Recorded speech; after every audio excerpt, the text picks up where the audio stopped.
Hi everyone, and welcome to this Spring into Health speaker series. Welcome to WOW Television. My name is Margaret Wallis Duffy, and it is with great pleasure that we're bringing this live broadcast to you today from the Cassie Campbell Community Center here in Brampton. Now, why are we doing this? Well, Wallis for Wellness has just celebrated 22 years in business. That's right, serving our community and beyond, helping to educate, empower, and inspire others to take control of their well-being.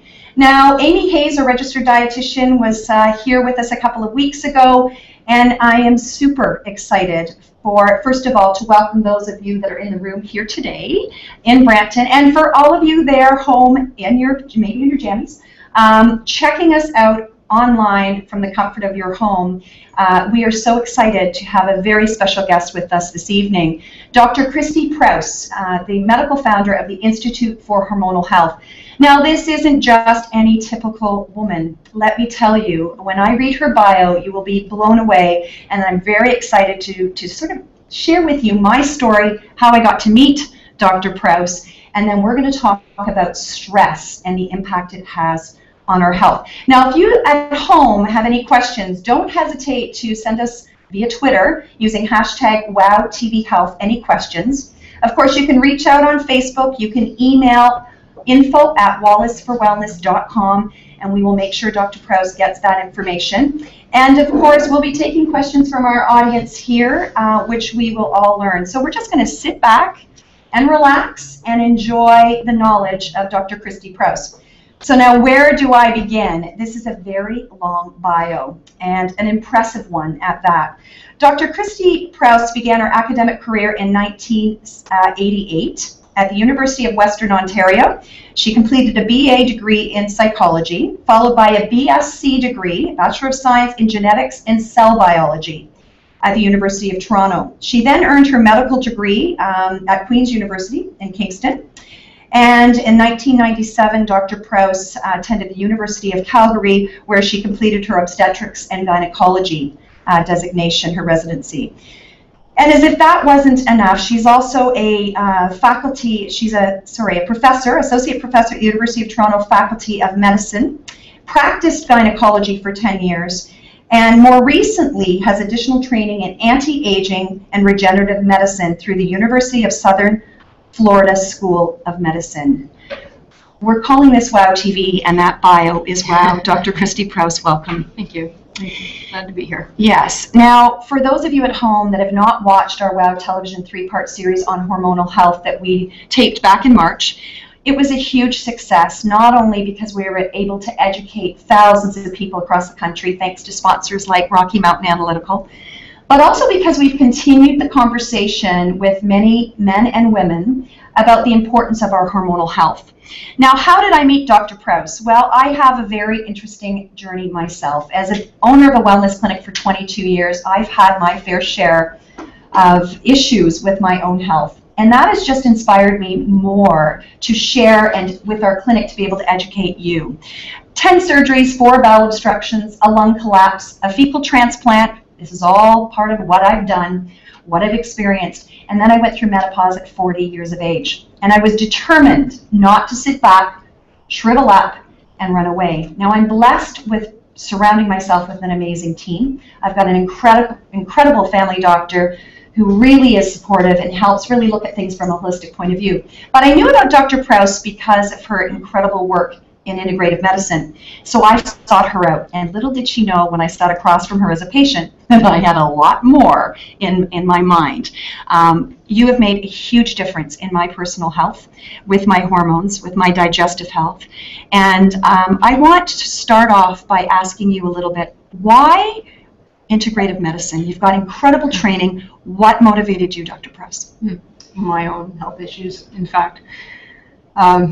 As you can tell, I've been very busy over the years, and my personality type is certainly to juggle a bunch of balls at the same time, and it served me very well, but at the same time that was exactly the same thing that was killing me slowly. And I had a bazillion balls in the air, and I could do that and could do that quite easily for a long time, but then all of a sudden the balls started to drop. And the first thing that I noticed was the fatigue.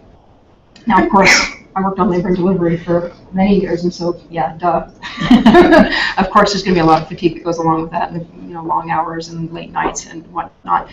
So I excused a lot of it away as being, well, what else would you expect? The next thing, however, that I started to notice was my mental clarity. My forgetfulness just was not clicking in the way that I was used to clicking along. And that was worrisome to me and certainly caught my attention, that's for sure. And but again, I was looking around, but I couldn't really piece it together for myself. And then it was the irritability with my kids, which is not my personality. I'm usually pretty even keel, and things would just fly out of my mouth before I could even get a hold of them. And I didn't like that. I wasn't used to it, but I just couldn't seem to rein it in. And so when I was looking at this sort of cluster of symptoms and honestly failing to recognize a whole lot of other things that are going on in my body at the same time, and that's what happens when you're going go, go, go. You become quite disconnected from your body and often don't recognize what's really happening there. But I knew I couldn't ignore that there was something more to it. And of course, what do I turn to? Well, my conventional knowledge from my training. And I could not explain what was going on with me. And really, more than anything, out of desperation, turned to naturopathic medicine and traditional Chinese medicine. So as a Western medicine physician, that's a pretty big leap. But that's really how badly I felt, is that I needed to look elsewhere. And lo and behold, I had two practitioners telling me exactly the same thing, that I had something called adrenal fatigue. And so for me, adrenal fatigue, well, I certainly know what the adrenal glands are, and Cushing's and Addison's disease are the extremes of adrenal issues. So what was this adrenal fatigue? And by nature, of course, I quite skeptical and do my research, and what I discovered with this adrenal fatigue was really the middle ground between the extremes of disease. And sure enough, by addressing issues and addressing it from every angle, mind, body, and spirit, started to feel better. And with that, certainly recognized that there was a really big gap in what we could offer patients. And I wasn't going to be the only one that was struggling with that. And sure enough, there's an awful lot of people who are struggling in significant ways, and it really doesn't need to be that way. And it isn't, although in this room this evening, there are a lot of women. Mm-hmm. Men have hormones too. So they have adrenals and they have adrenal fatigue. And in the society that we live in, go, go, go, go, go, this is epidemic, isn't it? It is, absolutely. So we know, now we're talking about what, adrenal fatigue, but can we go put them through a little bit of an exercise, Dr. Prouse? Because this was an eye-opener for me. How do we know we have adrenal fatigue? Mm-hmm. So let's just put out a few questions, and I did this exercise, and I want you to be honest. You don't even have to tell your neighbor. You can quietly in your head. I want you to count the number of times you say, yes, that's me, when we go through a few of these questions. Actually, I'm going to suggest that you actually keep track on your fingers, because you'll know what I mean when you're done. Because if you've got adrenal fatigue, you're not going to be able to track. So you can hide your fingers. Okay, but yeah. So let's ask some of the questions. So let's start. We're going to put it up here. So as you can, now for those of you at home that can't see the screen, don't worry. We will be uploading a recorded version of this, and this will be crystal clear. So come back. We will read this out to you, but for those of you at home, you can revisit this. And then those of you in the room, you might want to watch this over again, because you'll learn a lot the second time around. So how many of you have difficulty waking up in the morning? So remember, Dr. Prouse said keep it on your hands. How many of you are continuing fatigue not relieved by sleep? So how many of you are constantly feeling tired? How many need caffeine to perk you up? Anybody walk in with coffee tonight? Anybody that's craving salt or salty foods? Are you really, is your palate for salt? How much energy do you have, or are you really lethargic? Increased effort to do everyday tasks. Are there some days where you're really just pulling yourself through your day? A decreased sex drive. That can be a real telltale sign. Decreased ability to handle stress. Dr. Prouse made reference to saying something to the kids, and trying to pull it back before it's out of your mouth, and you just can't do that. Maybe it's at work that that's happening to you. Increased time to recover from illness, injury, or trauma. You used to bounce back all the time. Now, not so much. And finally, a lightheadedness when standing up too quickly. Now, for those of you, come on in, for those of you in this room or at home, oh, there's a second page. Oh, let's go to the second page. Do you suffer from mild depression? Do you feel less enjoyment or happiness with life? Do you have worsening PMS symptoms? Are your thoughts less focused? Are you feeling kind of foggy and fuzzy? Memory loss, accurate? Decreased tolerance of others? You know, that person that constantly is bugging you that never did before? Do you have a low between 3 and 4 in the afternoon? You don't really wake up till after 10 o'clock in the morning, so it takes you a while to really be aware. You're awake between 2 and 4 a.m. You have decreased productivity and increased symptoms if meals are skipped, so if you're not eating right. Is that the list?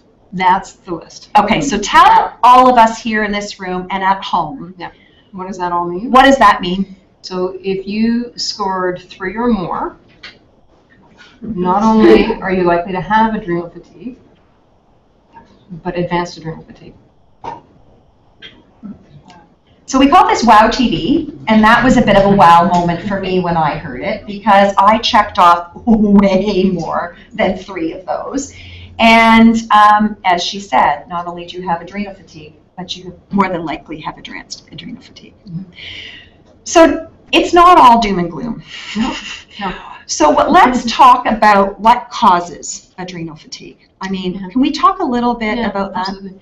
So the other name, by the way, for adrenal fatigue, and that tends to be a terminology that's used among naturopaths and osteopaths, etc., is cortisol dysregulation. So cortisol is our hormone. It's meant to help us manage with our stress. The problem is that the system can easily be on overload. It was really designed back in the day when we had the occasional stressor, right? Saber-tooth tiger once or twice a year. There really is no such thing as an occasional stressor. And when I talk about stressors, it's not just the emotional and psychological, although those are really key, but it's also any infections brewing in the body. So candida is a big culprit there. Any inflammation, generally speaking, comes from our gastrointestinal tract, but it can come from excessive exercise, it can come from a lot of different places. So food sensitivities is another very common one, and then environmental toxins, which of course none of us are getting away with. We can certainly reduce our personal load, but the reality is we all live in the same world, and so all of those things are calling on cortisol to combat them. So it's no wonder that so many of us are on overload. And you're absolutely right. And I think a combination of all of those things, we really, I mean, I hear it in our clinic every day, and we've talked about this, the mental and physical connection, the mind and body connection. You know, oh, I'm stressed. It's almost like a badge of honor that we shine. Like, I can just keep pushing through and, you know, it's okay. Well, it may be okay on the surface, but underneath there's a lot going on. And over time, a lot of things can happen, and it can present themselves in a lot of different ways. Can we talk a little bit about that fallout and what that means? Yeah. I laugh too, because of course when you say that there is definitely also a personality type. What are you saying? Yeah. There's a lot. It's, you know, the personality that is really good at juggling a lot of balls and it can go at 100 miles an hour, put their head down and go. That's a classic setup for cortisol dysregulation or adrenal fatigue.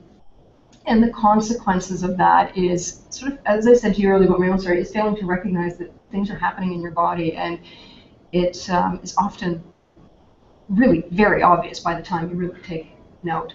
And by the time you're taking note, it means that cortisol dysregulation has had impact on many other hormones and on many other systems. And so with an advanced adrenal fatigue, we start to see a lot of things. The thyroid gland is impacted. We start to see that the gastrointestinal tract runs into difficulties, and what goes along with that is food insensitivities, are what are called neurotransmitters, which are brain hormones. Keep us happy, keep us mellow, keep our impulses in check, keep us asleep, responsible for muscle development. Those things start to go off the rails. And really, of course, I've just covered a whole broad area of potential symptoms that will fall under the umbrella of cortisol dysregulation. And I can talk about each of those hormones, you know, and the imbalances that it creates. And it does, it wreaks havoc. Right. Mm-hmm. So when we're sitting here in this room or at home and we're feeling tired and weight gain, big one, right? Many of us are struggling to get rid of weight that once we could do with a little bit of exercise and it would just melt away. Mm-hmm. Where do we begin? Can we talk a little bit about, you know, that do you want to talk about the healing pyramid first, or do we want to look at? Yeah, we can talk about it. There's definitely an order in which you're going to want to treat hormones, and by doing so, or maybe yeah. Okay, that's fine. So yeah, so this is basically the fallout here. So cortisol is going to impact on the thyroid gland. A lot of people will present with symptoms of an underfunctioning thyroid gland. They present to their family doctor and say, check my thyroid. They know something's wrong. Blood work comes back and it looks completely normal, which is kind of disappointing because you want to be able to hang your hat on something. The reality is you can have completely normal thyroid hormone levels, but if you can't make that thyroid hormone bind to its receptor, the thyroid hormones are not doing what they're meant to be doing. And that's, in a nutshell, meant to maintain your body temperature at 98.6 degrees. And the reason why our body temperatures need to be stable like that is that every single chemical reaction in our bodies is going to be temperature dependent. And so when you run on the cold side, which is typical for hypothyroid type symptoms, it means that every chemical reaction has slowed right down. And so from a metabolic standpoint, whether it be weight or hair, skin, nails, gastrointestinal tract, a lot of things are impacted. So when you're looking at thyroid gland, not only do you need to look at blood work, but you also need to do a temperature protocol, which is really easy and inexpensive to do. And then things like iodine status. Iodine is a building block for a thyroid hormone, and 70% of the population is now iodine deficient for many reasons. 70% of your cells are now depleted in iodine. We're not a population that eats a lot of seaweed and kelp. Historically, we got iodine from our table salt, but of course we encourage people to stay away from table salt. So there's that whole aspect of it. Then there's also, from an environmental standpoint, if you look at bromine and chlorine, that's in our air pollution, it's in our hot tubs, bromine's in our baked goods, in our plastic water bottles, fluoride in our drinking water. All of those compete with iodine for the thyroid receptor. So in other words, you have to have very high iodine levels so that your body chooses iodine over bromine, chlorine, fluoride. Can't really use in the same way. And so you can see just with thyroid alone, you've got to look at it from every angle. But the reality is that you've got to look at the bigger picture from every angle, because if you don't get at the root cause of what's going on here, you're just basically chasing your tail, right? You'll start to feel better, and then you get sucked back down again. You start to get better, you get sucked back down. So you've got to explore every potential angle and cover all of your bases if you truly want to get better. Estrogen, progesterone. We typically, of course, associate that with the perimenopause or the menopause. And it is an age-related phenomenon to some degree, but a cortisol issue will only undermine anything that's already happening with estrogen and progesterone. That was me, big time. It's a really big problem, and what's happening in our 40s for many of us is that when you no longer ovulate as reliably as you once upon a time did, you're not producing progesterone, which is meant to balance your estrogen. So you've got an estrogen dominant state where your estrogen is here and your progesterone is down here. Cortisol only widens that gap and exaggerates any symptoms that you would have had anyway. That estrogen dominant state sets you up for a lot of estrogen related breast cancer, cervical cancer, endometriosis, fibroids, those sorts of things. Those are estrogen dominant. Forget about heavy periods and PMS, breast tenderness. And the whole gamut. I just want to interject here, and not that I share my story, because I do candidly, and not because it's a sad story, but because I think it's an empowering one. I had 10 surgeries because I had severe endometriosis. Was told I may never have children. Went years undiagnosed. It was a horrible, horrible, horrible time. Often we will seek help from someone like you, if we find you, first of all, when we hit menopause. I think you just hit a very, very good point, because there'll be younger women in this room and younger women at home that are hoping, to have a family. So fertility is an issue, or PMS is a major issue. And from a preventative perspective, we need to really be looking at this long before we get to menopause. It's never too late, so I don't want to discourage those that are finding it now, because knowledge is power. But you really hit on a point there that resonates with me, because if I'd known that when I was going through severe endometriosis, and Mom, I know you're at home watching this, how, what difference that could have made for my health and overall well-being. For sure. Yeah. So with cortisol, I mean, as a massage therapist, we certainly know the power of touch in helping to manage cortisol levels, and of course exercise. And let's talk a little bit about the healing pyramid and how you approach treatment, because we also want to give some hope here, and we also want to cause some reason to discuss solutions. So you've got a healing pyramid up here. Can you, now for those at home, once again, you can tune in after, but let's talk a little bit about what this is about and why. As I was saying earlier, there's a definite order in which you want to heal hormones. And by doing so, you're really helping to heal the layer above, which heals the layer above. And so by the time you get to a layer, there may be nothing to do at all, and if so, perhaps less of. And so it's really important that we set the foundation. At the bottom here is antioxidant status. Now, Mark mentioned earlier that the Biophytonic scanner is coming. That is basically a non-invasive way of measuring our antioxidant status. And it measures very closely our serum antioxidants, but without drawing blood. It's pretty crazy technology, kind of Star Trek life. And the reason why antioxidants are so important, those are the compounds that are in our bodies that are meant to fight off the free radicals. And the free radicals are what are what's doing insult to our cells and to our DNA. 20,000 free radical hits per day on average. So in other words, we need a really good frontline defense mechanism to protect ourselves.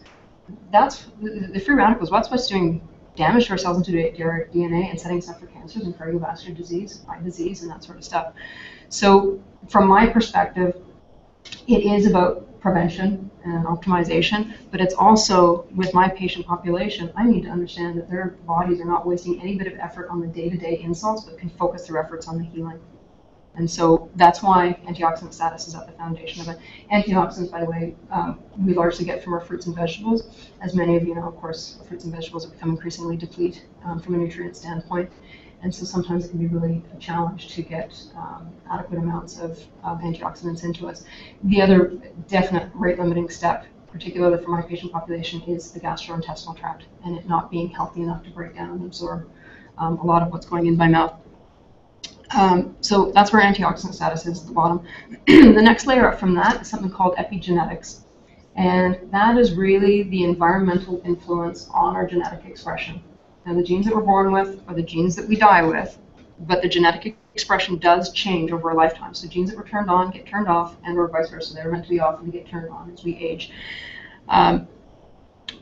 Scientists, Human Genome Project, they've been mapping for the last 30 years. We've now mapped a lot, including the genes that are responsible for energy production. The mitochondria, those are the little energy-driving organelles in our body responsible for all energy production. And we've now, not only have we identified these genes, but can revert back to a more youthful state when we knew how to produce energy and had a good sex drive and mental clarity. Right? Those are all the things that those mitochondria are responsible for. And so when we talk about epigenetics, it isn't just the mitochondria. We can apply that to weight management, hair, skin, and nails. There's a lot of different areas that are tackled with epigenetics. But if you think about it, it took you a lifetime to get to this point in time, so if we can take it back a little bit further, it's a nice place to set the stage and set the foundation. So that's really epigenetics. Gastrointestinal tract, really, really important. If you had one system that you were allowed to treat to have the greatest impact on the greatest number of symptoms, it's the GI tract. Really, really important. And if you've got adrenal fatigue, the consequence of that adrenal fatigue is going to be maldigestion, malabsorption. You run into difficulties with dysbiosis, which is an imbalance between the good and the bad bacteria. The gastrointestinal tract can start to leak, so the cells pull apart. And when that happens, food particles can sneak in between the cells, they get into your general circulation. Body's going to recognize that as being foreign, mount a reaction to that. It's called an IgG, delayed hypersensitivity reaction. And when that happens, you're calling on cortisol to combat it.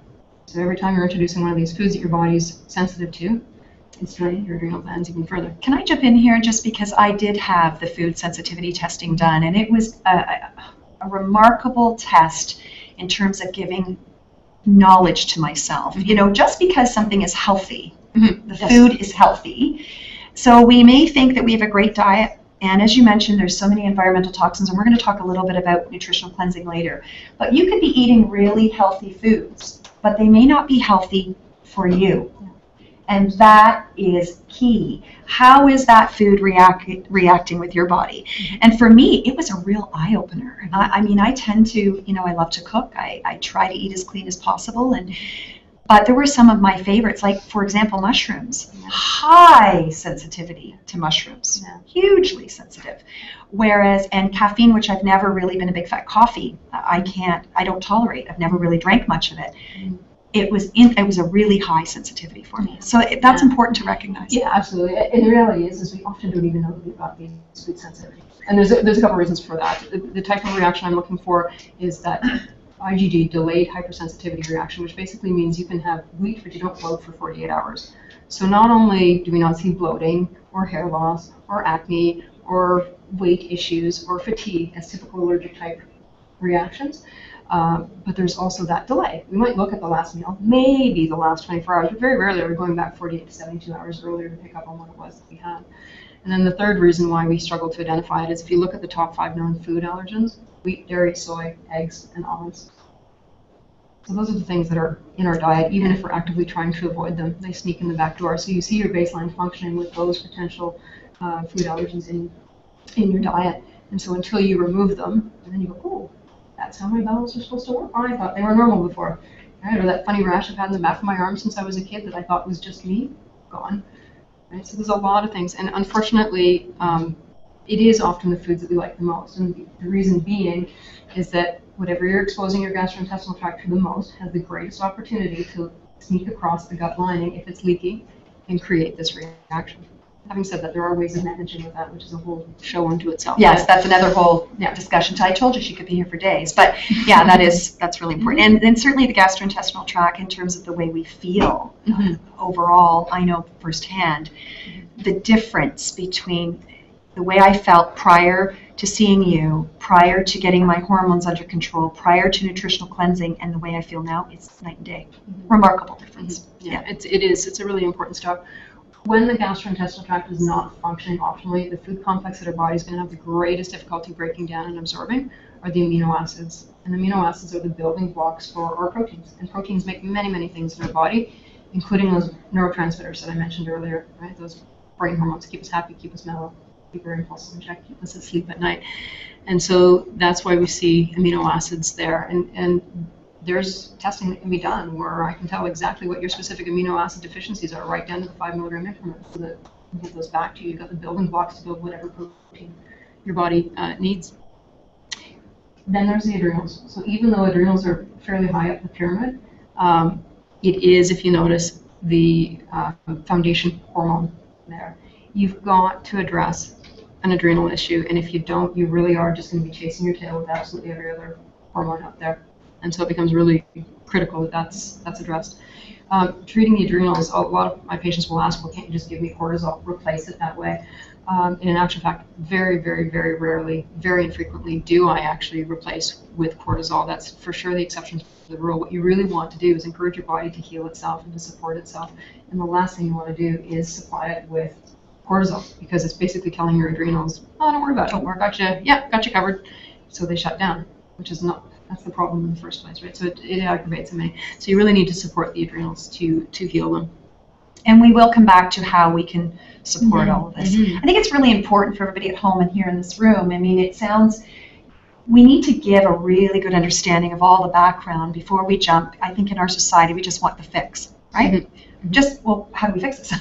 And it is for each individual, which is what I love about the Institute for Hormonal Health, your facility. You look at it from all perspectives. It really is a holistic approach. There is not one answer for all. No, and you see, of course, we're focusing on the body here, but equally as important as healing the body is the mind and the spirit part of it. And that, without a shadow of a doubt, is equally as important. Sometimes, however, the body can take enough of a beating that it's tough to mount a response and address the mind and spirit aspect of it. So you've got to start someplace. And often for a lot of people, healing the body is first, but it's the safest. place for a lot of people. I think sometimes we think, oh, this mind-body connection. I mean, certainly I know in the past 22 years at Wallis for Wellness, when I opened the clinic 22 years ago, mind-body connection, that wasn't something we really talked about because it was, it was a little bit out there.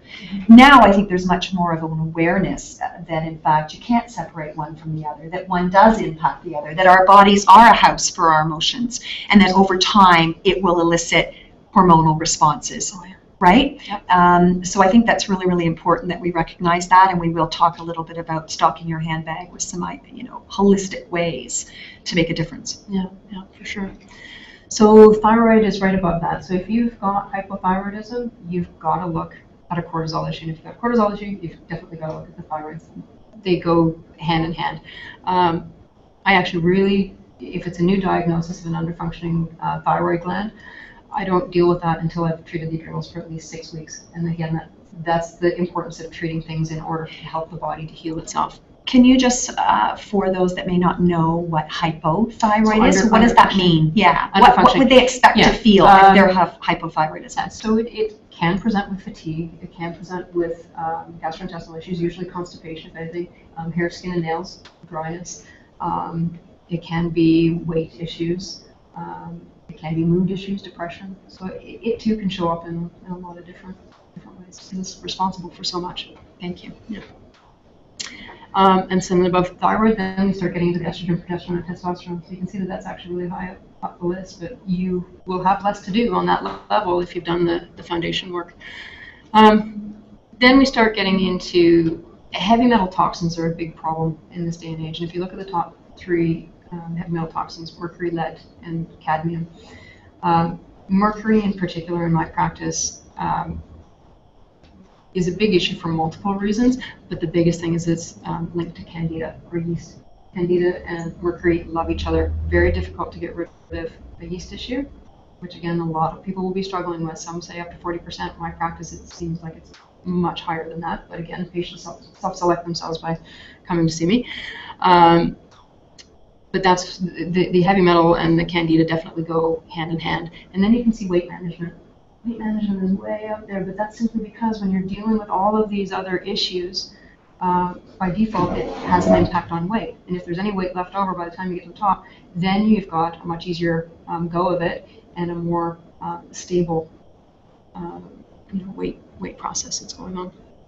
Now, I know in our 3-part series on hormonal health that we did with you, a couple of your patients gave testimonials, and I hate to call it testimonials, they told their story. And it really resonated, I think, with everyone because they did talk about the fact that their weight loss was sort of secondary, it just kind of happened because they were dealing with all of these other things. So they physically started feeling better, and the weight sort of just happened as a result of the others.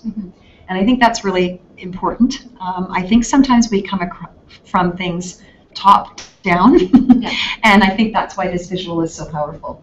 You can't just come from things at the top. You really do need to focus and work our way up so that we can get to that top of the triangle, which is prevention and optimization. How many people do you see at that level? A lot of people think they're coming to see me for prevention and optimization. Very, very few are really, truly at that stage. The reality is that you can eat right, you can sleep right, you can exercise right, but if your adrenals have taken any bit of a beating, that will just get you this little blip, right? You need to be up here. And to get you up there requires some effort. Effort on my part, effort on your part. So there's a lot of things that go into it. And you know what, Dr. Prouse, that's what I love about working with you. And I say that very candidly and very endearing. I truly believe, and I've been very fortunate with a lot of my medical care, although I've been quite choosy with who I see. My family doctor, you, other specialists that I've reached out to, it's partnership. It shouldn't be that you're going to your doctor and expecting them to fix you.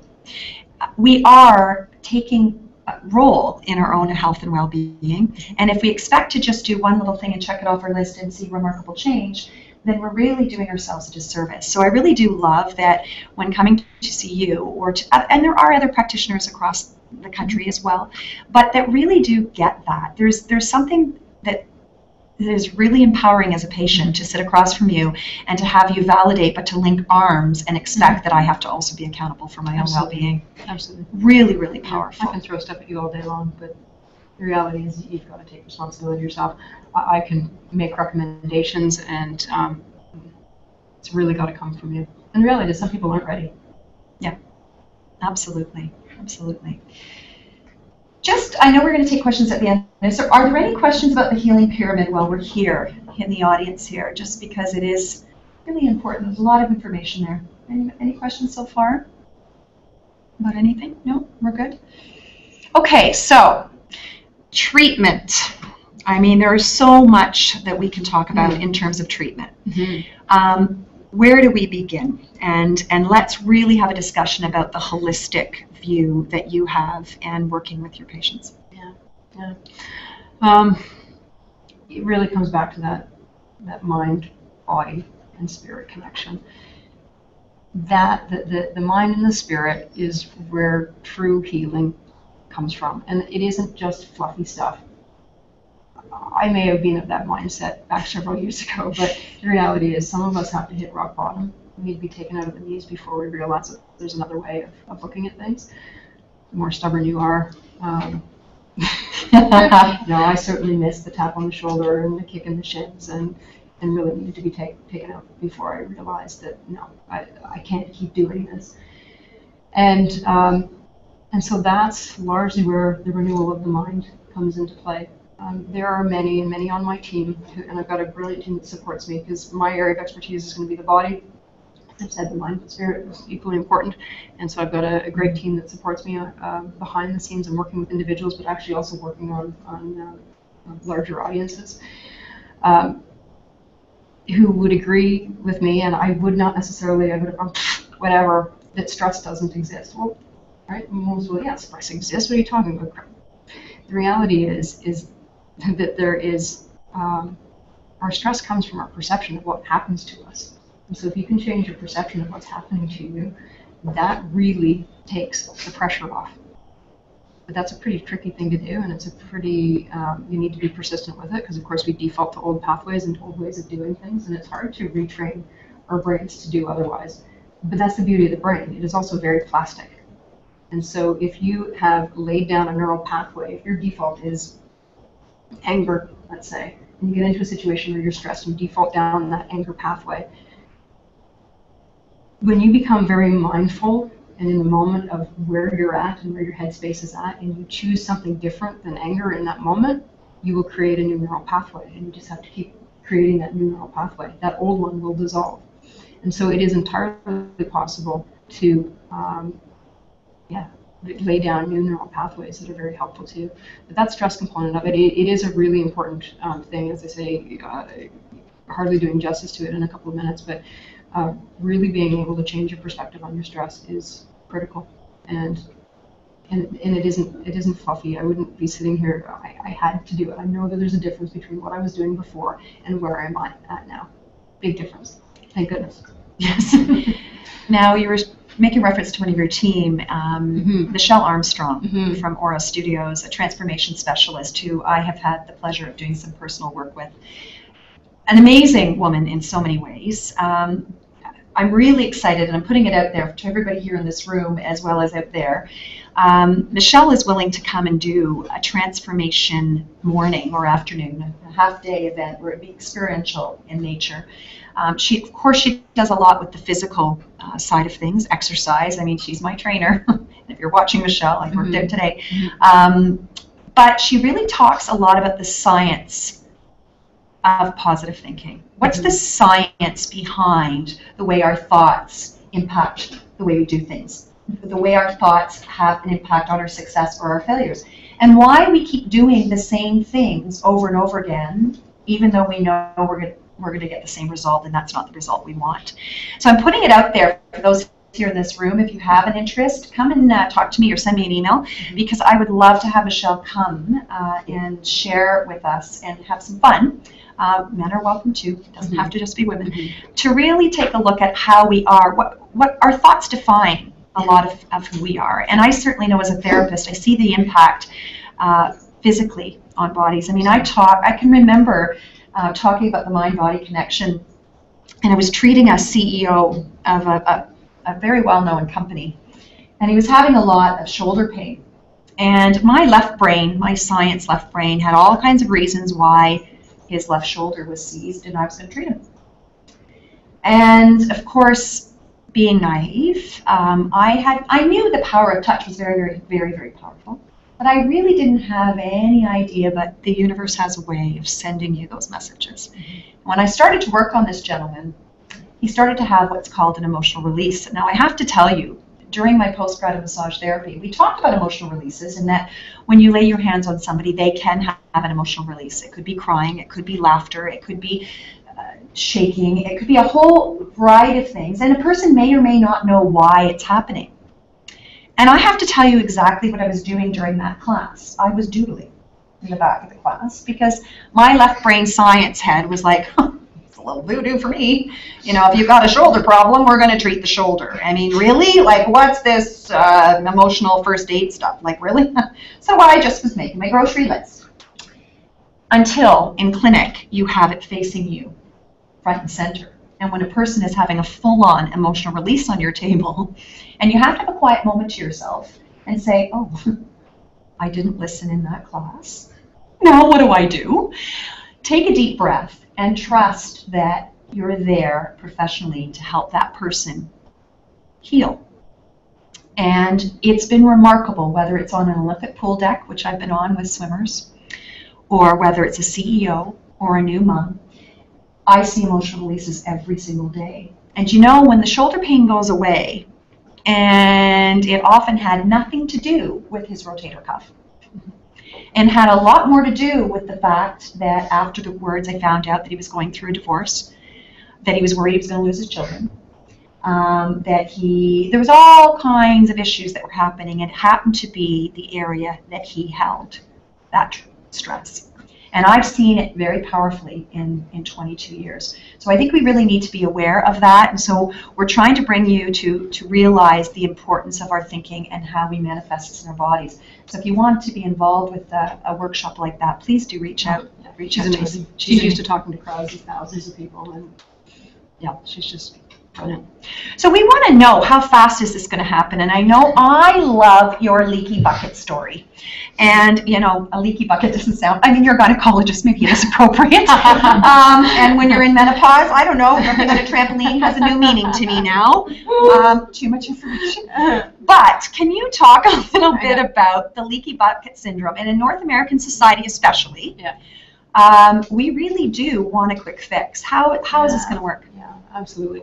I often, of course, get asked, how long is it going to take before I start to feel better? And there are certain hormones that will heal much faster, and you'll notice improvement sooner rather than later, but there's a huge part of it that is unpredictable, and that's what I call the leaky bucket phenomena.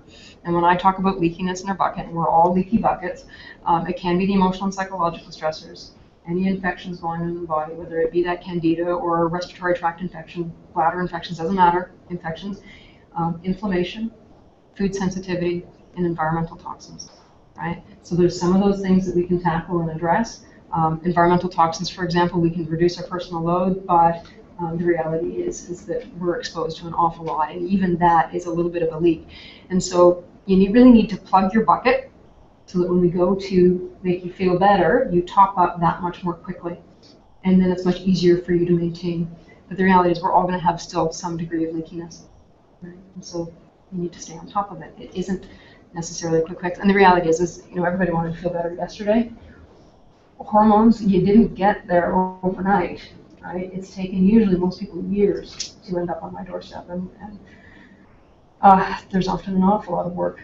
There is, as you can see as we went through that, there's a lot of layers that need to be healed, and you can't address everything all at once. Not only would you guys be overwhelmed, but to come back to that whole idea of healing the layer above as well, it becomes important that you roll things out in phases and stages, and it's a lot more manageable that way. People, generally speaking, are feeling considerably better by the 2 to 3 month mark. Again, it really depends on how leaky your bucket is and how depleted you were to begin with. But to truly go through a whole healing sequence with advanced adrenal fatigue, even if you do absolutely everything we tell you to do, it can be 1 to 2 years to truly heal adrenal glands. You guys are feeling better sooner than that? But to truly heal, it takes a lot longer. And see, the temptation is when you start to feel better, you go back to your old ways. And you end up where you started again. You've made reference to environmental toxins numerous times. And part of our speaker series, Dr. Michael Colgan, who you know, a phenomenal world-renowned researcher in nutrition, great guy, he really talks a lot about the impact that toxins, environmental toxins, have on our overall health. And you also made reference to our vegetables, our fruits, our food is really deplete of the nutrients that it once had, even when our parents were children. I'm really excited because Wallis for Wellness is about to, just launched today, in fact, a professional program in isogenics. It is a program, a nutritional cleansing program that I have used and have seen huge benefits from. Can you speak to what is nutritional cleansing really, and why? I mean, we know you're saying why toxins have a toll, but why is it so important to cleanse the body of this? Yeah, you can sort of approach that on many angles, but perhaps maybe the easiest thing, because it'll capture a lot of people's attention, is if we just solely were to look at weight management. Yes. Right? Because to talk about liver detoxification isn't really all that exciting, although really crucial. And to that point, I think it's really important to clarify for those of you at home that we're not talking about some weird bowel cleanse. We're not talking about some strange, unsafe thing. We're talking about liver, loving our liver, and getting our body rid of toxins so that all of our systems can work efficiently, correct? Absolutely. Yeah. The liver is responsible for over 500 functions, and so it's really critical and really crucial. But if we look at it from the angle, from a weight perspective, one of the reasons why we've got fat is to sequester environmental toxins out of circulation, where they will do less harm floating around in our blood. And so when you cleanse somebody and you detoxify and you get rid of some of these toxins, fat will often follow. So not only is it cleansing from that point of view, and isogenics happens to be right down to a cellular cleanse, right? But it's also a system, and there are many others, but isogenics does happen to be a nice one that works well for a lot of people, and actually works very well for people with adrenal issues. It's also supporting, it's healing the gut. It is supporting the adrenals. And that is so crucial. I mean, for a person like myself that had 4 bowel obstructions, and firsthand, we did my amino acid profiling, my gut was a wreck, an absolute wreck. I thought, oh, well, how am I going to do a cleanse? How am I going to go to work every day? I'm going to be running to the bathroom. I can't treat patients and be excusing myself. It's not about running to the bathroom. In fact, I have more energy. I worked out on Monday here at Cassie Campbell when I'm on a cleanse day. Now, did I do that on my first cleanse day? Yeah. Nope. I had a pretty bad headache, and I paid attention to what my body was telling me, and I knew what I had put into it in the days prior. But it is really about supporting that system, and as you mentioned, it's giving us nutrients that our body is perhaps not getting. Starting my day every day with a protein shake. We live busy lives. We know the importance of eating properly. Does everybody take the time to do that? Can you speak a little bit, and this is something I get asked about a lot, whey protein, soy protein. Can you address soy protein, please, especially when it comes to hormone? Yeah, soy in this day and age, well, first and foremost, it won't matter whether you're male or female, but soy mimics estrogen. It's an estrogenic compound. And so for a lot of women, as I alluded to earlier, are going to be estrogen dominant. You don't need any extra help with soy. There is that postmenopausal group of women that sometimes need support. Soy isn't always the best choice, and one of the biggest reasons is it's become so genetically modified that it can create an awful lot of problems. And we're seeing that show up in many different ways, and it's not just soy. Wheat is another big one, right? If anybody's read Wheat Belly, and that's from a genetic standpoint, GMOs. If you look at the wheat species, you can take 2 parent species and create offspring in it and create 50 new gluten antigens in the offspring that didn't even exist in either parent. It's a big problem. It's not just Mendelian genetics that we were taught in high school, if anybody remembers that. You can tell one of your undergrads was in cellular biology and genetics.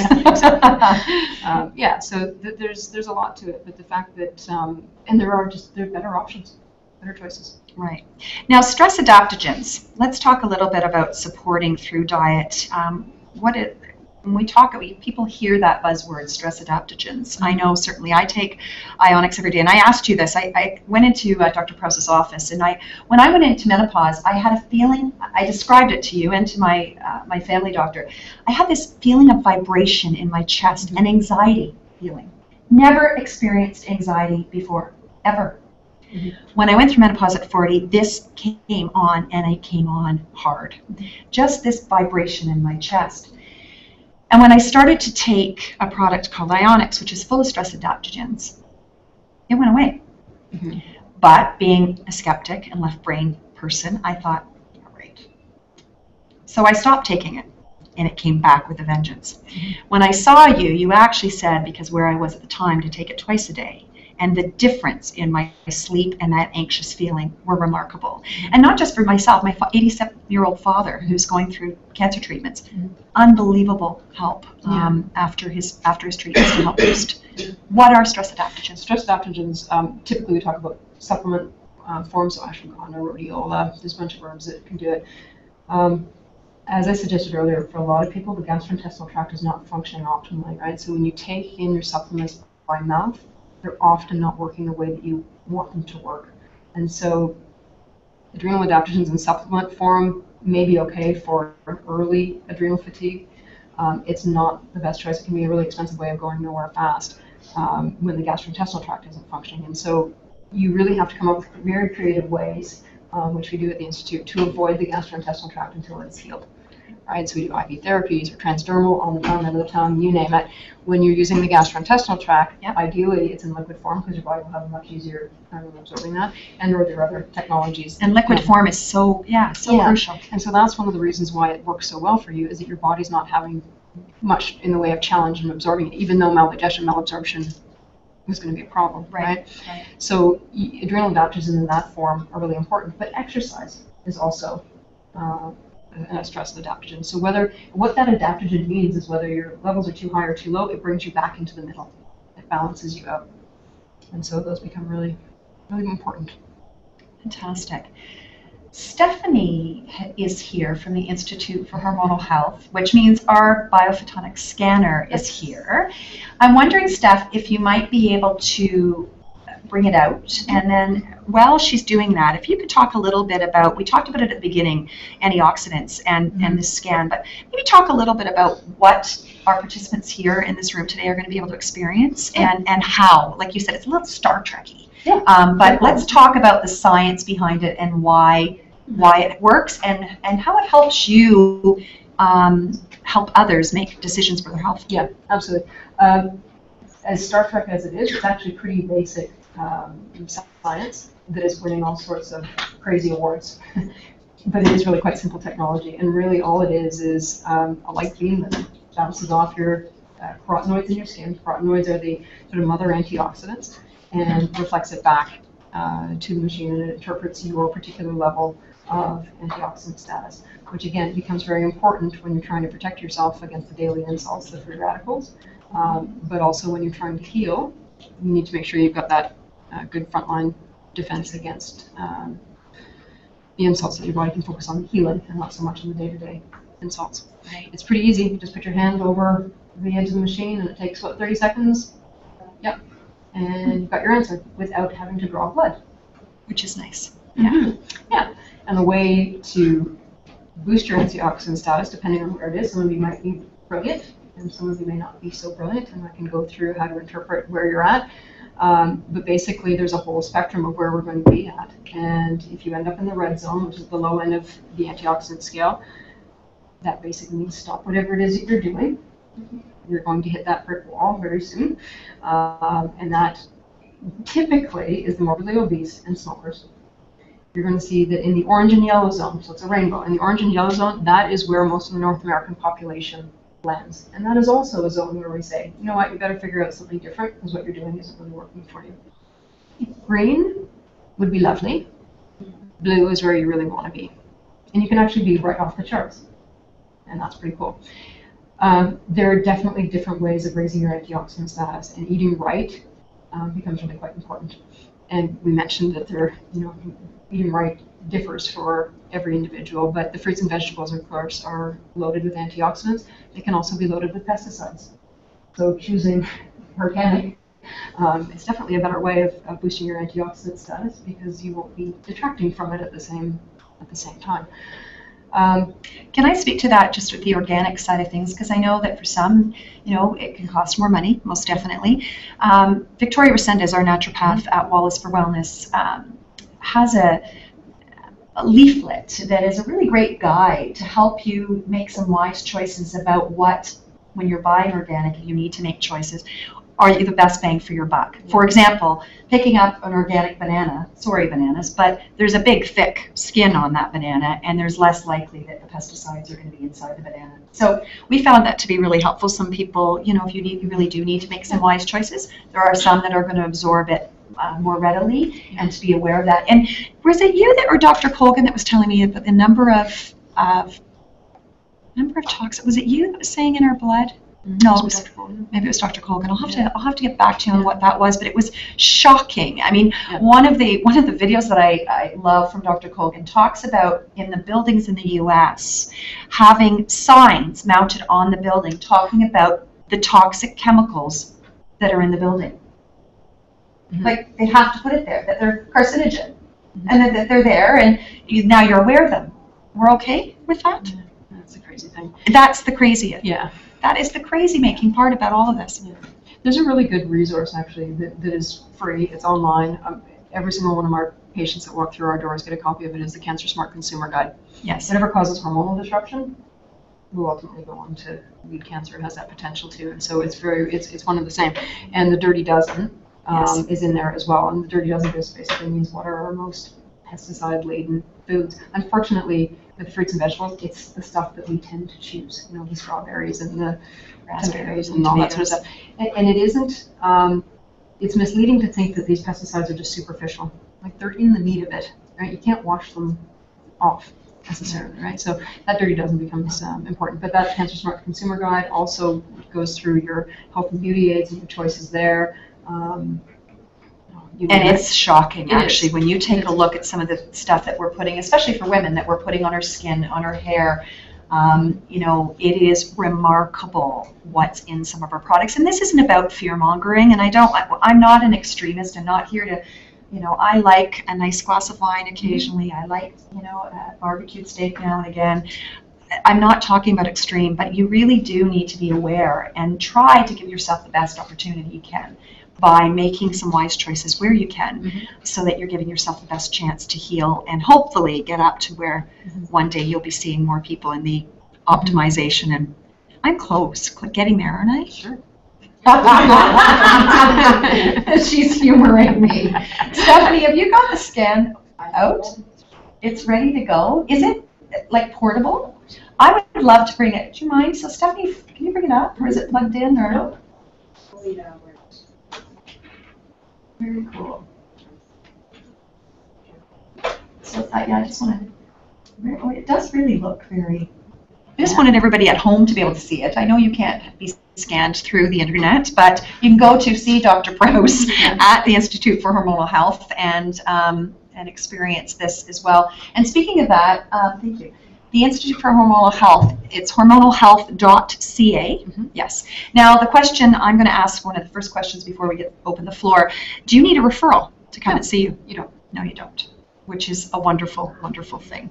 However, one of the goals of this speaker series and my goal at Wallis for Wellness is to really help to link conventional medical community with, you'll never hear me use the word alternative medicine. I don't believe that there's one or the other. Complementary or integrative medicine is what I believe in. I believe that we need to link arms with our healthcare professional. I believe that you need to have a team around you that you decide, and you work together with that team. So hopefully series like this, having the expertise of an incredible physician and woman like Dr. Prouse, will also help to educate doctors. So when you leave here tonight, if you learn something, you have the opportunity to go and have that conversation with your family doctor or with your specialist. I know that you certainly are doing work across the country and are being asked to speak on a regular basis. This Friday. Oh, are you? Where are you speaking on Friday? It's a GP psychotherapy conference downtown. Fantastic. And when we're looking at hormonal health for those that are out in Vancouver or Calgary, we've got some really exciting news, don't we? Can you tell us a little bit about the vision of the Institute for Hormonal Health moving forward? I'm super excited about this. Yeah. Because I really, as much as I'm worried about sharing Dr. Prouse because I'm kidding. Yeah. So how do you see this moving forward? Yeah, I think what I've come to realize very quickly is that I'm definitely a rate-limiting step in this whole process. As you can tell, I do like to talk, and I do spend that kind of time with my patients as well. She does, indeed. Which means that there's only one of you. There's only one of me, and so I'm very limited in the number of people that I can reach, and there's clearly a whole lot more people out there that could use some help. And so one of the things that I really would like to accomplish is reaching a greater number of people that are in need and maintaining the highest quality of care while doing so, and educating. Those are the three big things. And so a lot of what I'm doing, a lot I can do is put this in a different format, and actually an online format, to get a lot of the stuff that we've talked about, which is generalizations, out of the way, so that when I do talk to you guys, it can be specific and tailored to your needs. And that will save a whole lot of time, and of course my time is an expense, right? An expense back to you guys, and so that's a big part of it.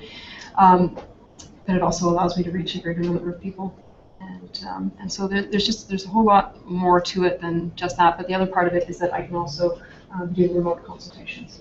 So it won't matter whether you're in. I've got patients from Halifax and from Sudbury and from Dubai, and so obviously coming to the Institute from that great distance doesn't make sense. And so we do a lot of consultations by Skype.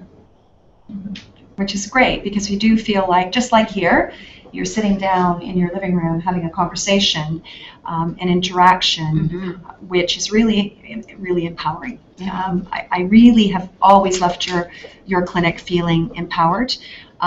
There have been times overwhelmed because you just think, oh my goodness. But what's so motivating, and what so many women have shared with me that have experienced working with you, is that the motivation comes from feeling better.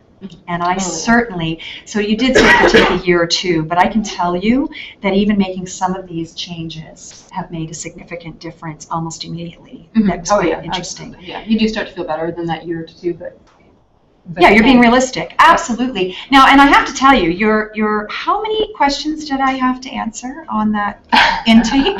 I mean, she asked everything about everything, which is what I was like, yes, someone is listening to all of me.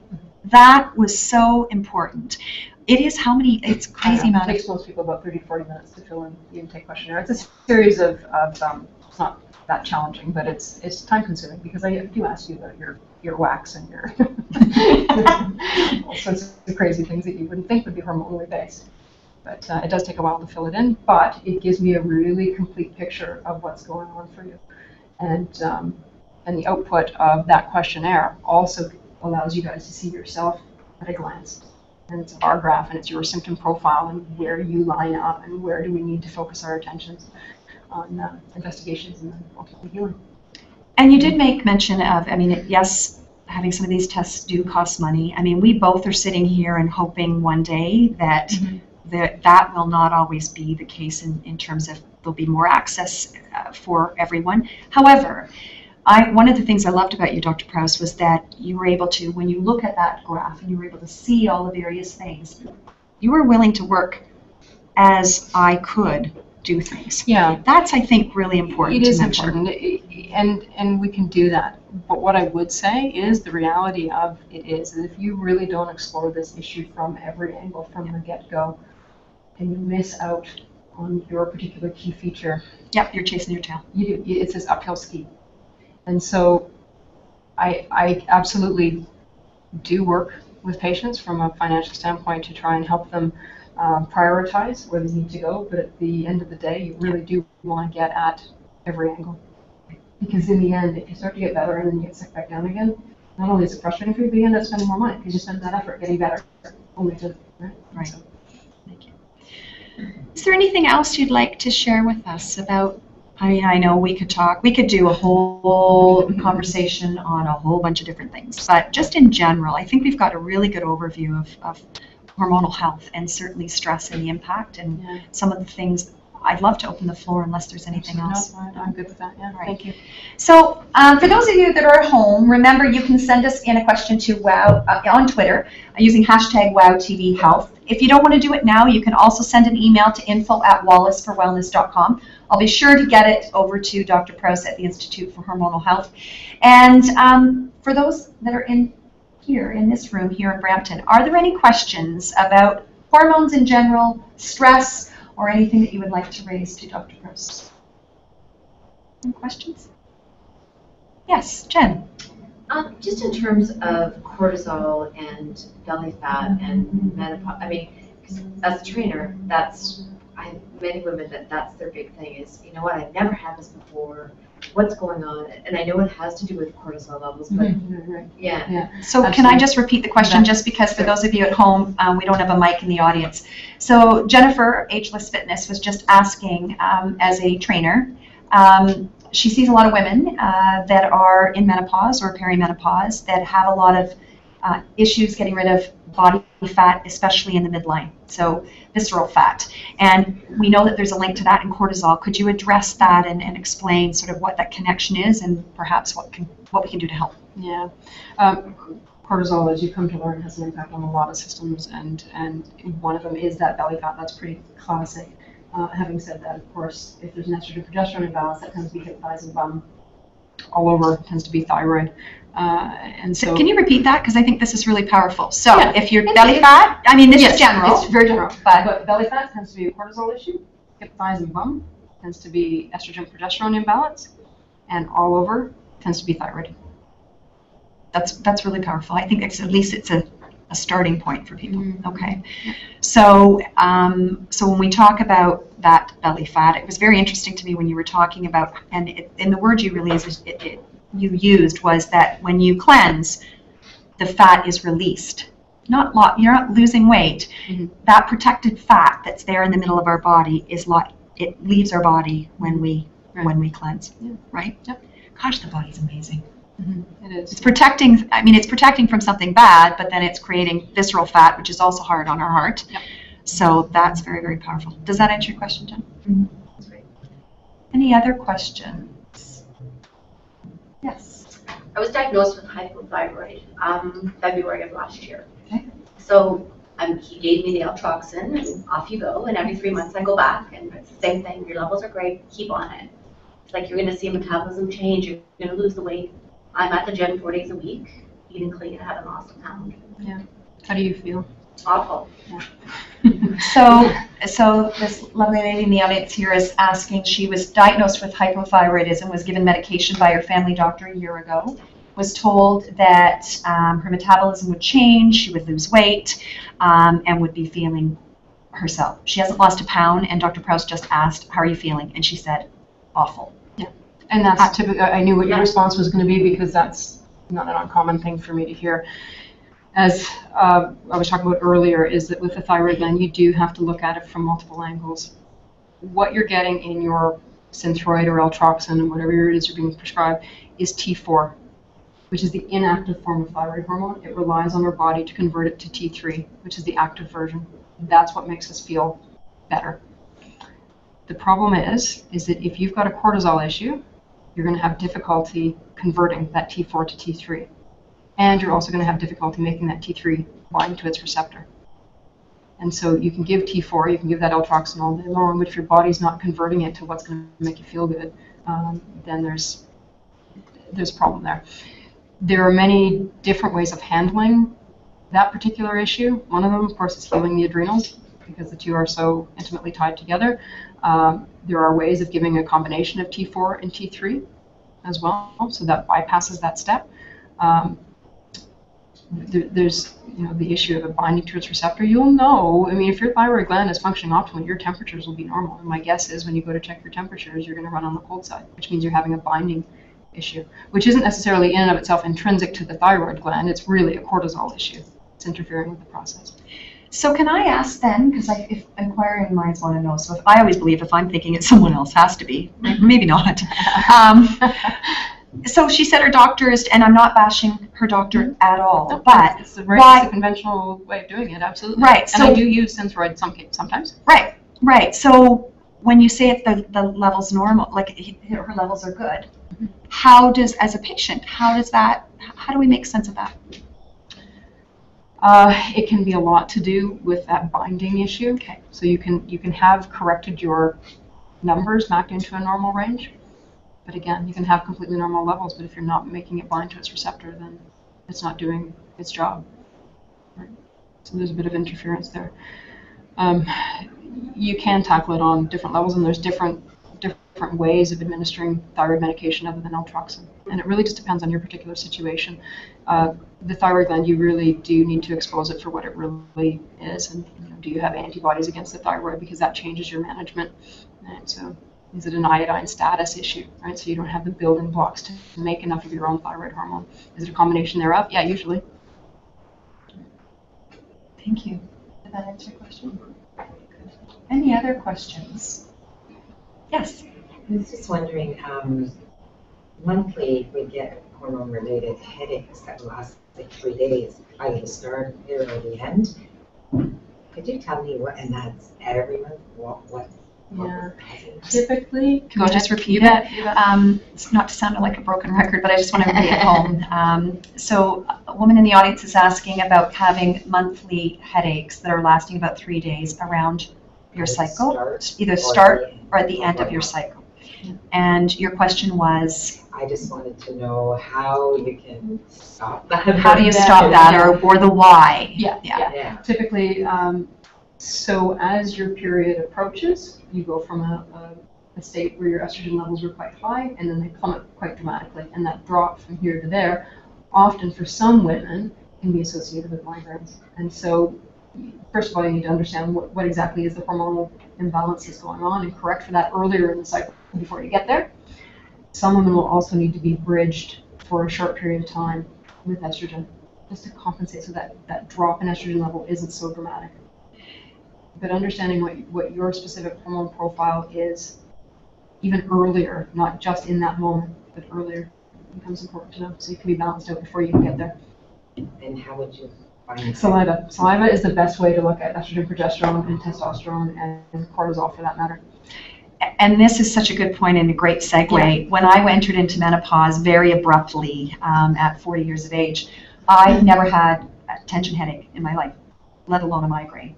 And I had a 13-day migraine and cluster headache, 13 solid days. It was, thank heavens, my incredible family doctor, Dr. Javan, I'm giving you a shout out, who did acupuncture. That was what broke it. But I said all along I had to go for an MRI because they were worried, because this is unusual, severe headache, quick onset. I said right from the beginning, it's hormones. I'm going into menopause. This is what it is. It's what it is. But my blood levels were not showing that was the case. When I had saliva testing done, it was significantly different. Why is saliva testing better? When you look at blood work, and you can test hormones in a multitude of ways, and there's just some hormones that are better looked at by blood work, and some saliva, some urine. So it really depends on what hormones that you're looking at. Your hair? Yep, hair you can do as well.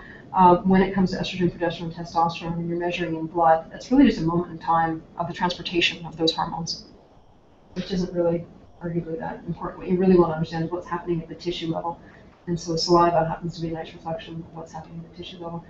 And so typically there tends to be an underestimation of those hormones in blood work, whereas when you're using, and therefore when you go to treat somebody, it's very easy to, in order to try and get their blood levels to change, you end up giving them more hormone than you need to. Whereas if you're watching with saliva, it's much easier to use a lesser dose to bring somebody into a nice physiologic range without overshooting on the other side. Right? So it's a different measure, and you're really measuring what's happening at the tissue level, which is where these hormones are working. We've talked a lot about cortisol tonight. How do you test cortisol? I've done it. How do you test cortisol? Yeah. So cortisol also can be tested in saliva. That's a nice way of doing it. It can be tested in blood, but again, there's issues with that, different than what we just spoke about. and it can also be looked at in urine. The advantage of urine, although it isn't always necessary for every patient, but the advantage of urine is not only do you get your cortisol levels, but you get the breakdown products of cortisol. And that sometimes, depending on the situation, can help you tailor treatment according to what that specific needs is. But most of the time, cortisol works quite nicely. Or saliva works quite nicely. I was shocked to see, I mean, you had predicted it, to see my cortisol levels. I was not sleeping at night. I'd fall asleep, but then I would be boing, wide awake and couldn't go back to sleep. And it was absolutely horrible, hijacking, exhausted the next day, trying to push your way through work. And you had said, can you explain what cortisol is supposed to, in the perfect world, what the cortisol curve is supposed to look like, and then what somebody like me and perhaps other people would be experiencing? Yeah. There is a cortisol curve. And really our cortisol level starts out the highest shortly after we wake up in the morning. And that helps us wake up. And then it gradually declines the rest of the day and through the evening, and should remain low all night, and then again it rises in the morning time. The vast majority of my patient population, they may have a normal morning cortisol. It could be low, but the last point on that curve to be preserved if you're in difficulty is that morning cortisol, and then the rest of the day you can be crashed and have a very, very low cortisol. And so that is one of the downsides of looking at blood work, is that we tend to do an 8 a.m. cortisol on blood work. Well, if that's the last point to be preserved in the day, then you're going to miss it. The other thing too is that cortisol levels can increase with the act of drawing blood. So in itself is the most accurate way. And having that spectrum of time is also really important. Because if you're only looking at the 8 a.m. cortisol, you're not looking at the rest of the day, you could be fine in that morning, but you're crashed the rest of the day. That's already at stage 3 or 4. Really. A 4 out of 4 is when that morning cortisol isn't great either, and that's not a curve anymore, that's a cortisol line. Yes. Mm-hmm. Any other questions? Yes. So you talked about GI issues, and how it's going to be hard to absorb the antioxidants through your diet if you're having GI problems. So I'm just wondering, how do you suggest combating that? Just through the cleanse that you're talking about, or? That's a great question. So this lovely young lady at the back is asking, we talked a lot about gastrointestinal tract and how it plays a significant role in being able to absorb antioxidants. And if it's not working properly, what do you suggest we're doing to make sure that we're going to be absorbing those antioxidants? Yeah. Using stuff that is gut friendly is really the best way to do it. And what I mean by that is, if we have to supplement above and beyond our fruits and vegetables, and again, in this day and age, most of us will have to do that, liquids will work better than supplements. It can be that simple that bodies are having a tough time breaking through the capsule. And or there is technology, something that I use an awful lot of, is LifePak Nano. And really what that is, it's your multivitamin, it's your mineral, it's your coenzyme Q10, which drives a lot of the energy systems in your body, and it's your omega fish oils. The reason why I like it for my patient population is simply because of that nano technology that's part of it. So when your body is able to break through that capsule, it releases a bazillion little itty-bitty nanocapsules that are just so tiny that it doesn't matter the state of the gastrointestinal tract, it just seems to absorb it brilliantly. And we see really nice leaps in score when we look 6 weeks later using that nanotechnology. Unfortunate thing is that it's patented technology, so it's one company that offers it, and it would be awesome if a lot of these supplements came in that nanotechnology, but not yet. So nanotechnology liquids are another way of doing it, so juicing, that sort of stuff. It just helps your body, it assists your body in being able to, and of course healing the gut is really important. So knowing what those sensitivities are.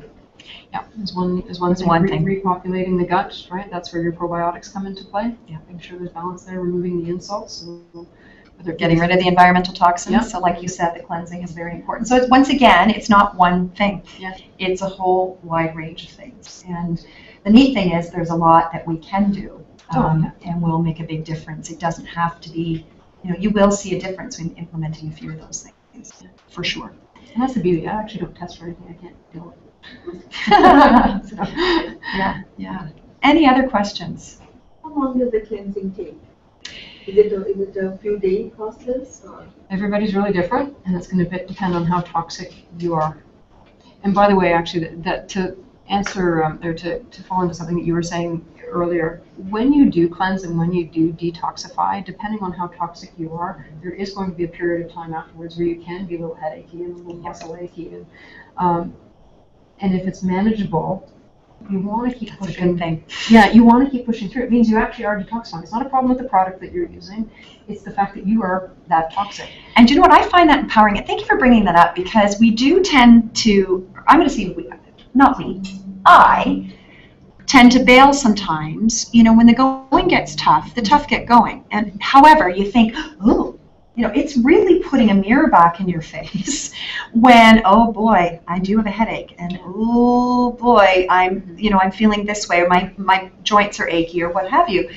As I've done cleansing on a more regular basis, so daily cleanse, for example, I take cleanse every night, or once a month I do a full day cleanse, or once a week, depending on, you know, it was my birthday week or what have you, and maybe I indulged a little bit too much in something, then you have that opportunity. But I thank you for raising that, because people do tend to shy away. The minute something gets hard, they stop. And that's the time when you want to keep pushing and hydrate yourself well and keep the bowels moving. Because that's the other thing, you can detox and it gets pulled into the stool, but if you're not moving it along, your body will just reabsorb it, so it kind of defeats the purpose. Cleansing is going to come in a whole bunch of different ways. You can cleanse by diet, and basically clean eating. That's certainly one way of doing it. You can combine that with anything, or you can use various systems that are out there, or supplements that are meant to cleanse. And eating as cleanly as you can. That's so important. Being aware of what, read your labels. And that's one of the neat things that Amy Hayes, our registered dietitian, who really thinks like a holistic nutritionist but has the training of a dietitian. It's wonderful, because you really do need to empower yourself and understand what we're putting in our bodies. We think nothing of it.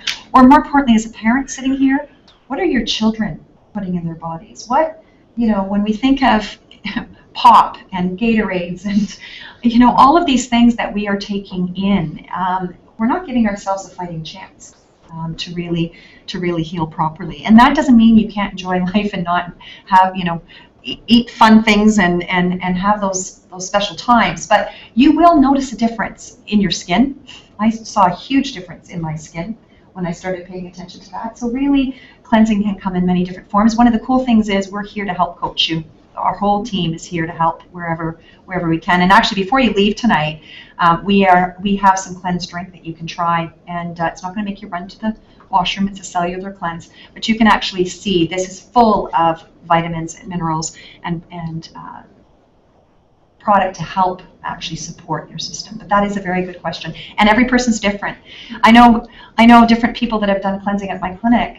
Some people fly through it. Others we know that are very toxic. It has to be adaptive, right? Otherwise they do bail. Yep. Yeah. As a mom and a teacher, how do you present the cleansing to your family? Well, certainly cleansing isn't for children, first of all, but it is in terms of eating a clean diet and showing by example. I mean, I always say at home, my kids will be laughing when they're watching, good food in first. That's always been the rule, good food in first. There's nothing wrong with having a treat, but be aware that food is medicine. And so showing them that. Having good nutritional habits. You know, I involve my kids in the kitchen. We start our day with a protein shake, and kids can have that. They may not have to take the cleanse, but they can certainly be getting proper nutrition. Making them aware that how do they feel. I know my daughter is one. She doesn't like to drink, or she drinks only milk and water, but she'll sometimes forget to drink in the day. When she comes home after school and has a headache, one of the first things I'll say to her is, how much water have you had today? She's dehydrated. So I think as a massage therapist, one of the things I love to do is to bring people back into their body and have them listen. We do this a lot.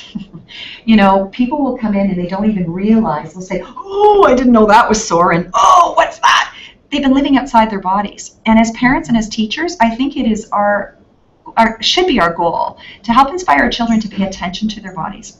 They do tend to have a real incredible intuition if you just nurture that, and then give them the skills to be able to say what that is, and then something they can do. So whether it's exercise, it's all about leading by example, you know, and it is a change. It's a change of mindset, but it is really a motivating one, because once you start to see the difference and feel the difference, the kids will too. Yeah. Do you have anything else to add to that, Dr. Prouse? Well said. Yeah. Any other questions? I just wanted to mention that I too have had thyroid problems in the past, but I was on Albatroxin, and then I was also taking hemp seeds. And then I did blood work, and my doctor called me in to say that I actually normalized my thyroid. But now I'm starting to feel some symptoms again. So is it safe for me to go without testing my iodine levels to either take iodine or kelp? Kelp I'd be much more comfortable with because you're unlikely to sort of overload on kelp. Right? But iodine supplementation you can, and that's becomes really important to know where your baseline is, and so that depending on how depleted you are, you're replaced with X amount. If you overload on iodine, you can create a thyroiditis, which is an inflammation of the thyroid gland, which gives you problems as well. So it's an excellent question. It's not the skin patch test, by the way. That's a very subjective way of looking at iodine status. There is a way, an iodine loading test, where you give your body a challenge of iodine. Where can they go to get information about that, Dr. Prouse? I mean, your website has got it on there? Yep. Yeah, excellent. Yep. And so, yeah, basically you see how much of your thyroid gland took up that loading dose of iodine and how much of it got peed off. And so there's a certain threshold. We should be about 90% should be peed off. And so, in other words, only 10% is being sucked up by the thyroid gland. I'll tell you, absolutely every single patient now but 2 that I've tested for iodine status, and I don't test them all, but if you've got hypothyroidism, have all been abnormal. It's a big problem. Pretty simple one to correct too. One of the things that I'd like to extrapolate out of that discussion, and thank you for that great question, is that we talk about complementary medicine, and there are many resources. You can walk into health food stores, and there's all kinds of supplements. We have to be very careful that we are seeing professional people that can guide us. We had a conversation last week, Dr. Prouse, you and I, about one of the owners of Nature's Source, who is a biochemist, so very left brain science guy, and he owns Nature's Source, which is a phenomenal go-to resource for supplements. And there's how many? Do they have 4 locations now? I think there's 4 locations. And he hires to be in his stores naturopaths and homeopaths and pharmacists to be there to answer your questions. But he does really also scream from the rooftops, and this is why I really respect his approach. And that is, just because it's natural doesn't mean it's safe. And if you're on medications, we are not here in any way, shape, or form, Wallis for Wellness or the Institute for Hormonal Health, to in any way, shape, or form tell you to stop doing one thing and do something else. That's what complementary integrative medicine is all about. And he is actually, Sanjeev is his name, has created a whole compendium for physicians or for us to be able to look at, okay, you're on this particular medication. Well, what supplements should you not be taking and why? Because it could interact negatively. And then what vitamins can you be taking to support your overall health? To me, that is the approach we should be taking with our health, that we should be working together with our family doctor and our healthcare professionals, but also being aware that you just don't want to go out and start taking something because you can go purchase it from somewhere and not recognize all of the other fallout that can happen from that. Important. Absolutely. And that's why people like Dr. Prouse and Dr. Prouse works with naturopaths and homeopaths and family doctors and surgeons and what have you. You can link arms. I think that's very, very important. So that's an excellent question. Any other questions? Yes. Okay, so you were talking about food sensitivity. And so I got my food sensitivity testing like a while ago, and I've been doing it for quite some time, and I'm pretty strict with it, but the past year, so like my original symptoms are coming back. So I'm wondering, do I test again? Maybe they've changed, or what's going on? Yeah, if there's an underlying cortisol issue that's going on there, and of course we've got a bunch of people under the age of 20 in our practice with advanced adrenal fatigue, so our kids are not immune to this either. They're being equally as hammered as we are, and therefore the gut is really struggling. That leaky gut phenomena that I was telling you about, so the cells that line the gastrointestinal tract, they're meant to be tightly fixed together so that food stays within the GI tract. But with stress, they'll start to pull apart. Those food particles will sneak in between the cells. Your body will recognize it as being foreign and mount this IgG reaction to it. So what you were doing a year ago is where you were at a year ago. If the leakiness of the gut was not addressed, and or the cortisol issue, because that was ultimately the cause, and or candida or any of those other things, if it wasn't addressed, the gut's going to still be leaky. And so whatever you're exposing to, you're going to continue to develop more and more food sensitivities. Oh, got to back up the bus. Holistic approach. Any other questions? Yes, a couple weeks ago I went back for my 3-month thyroid check, and he told me that I was very low on hormones and estrogen. So he said the last alternative he had for me would be hormone replacement.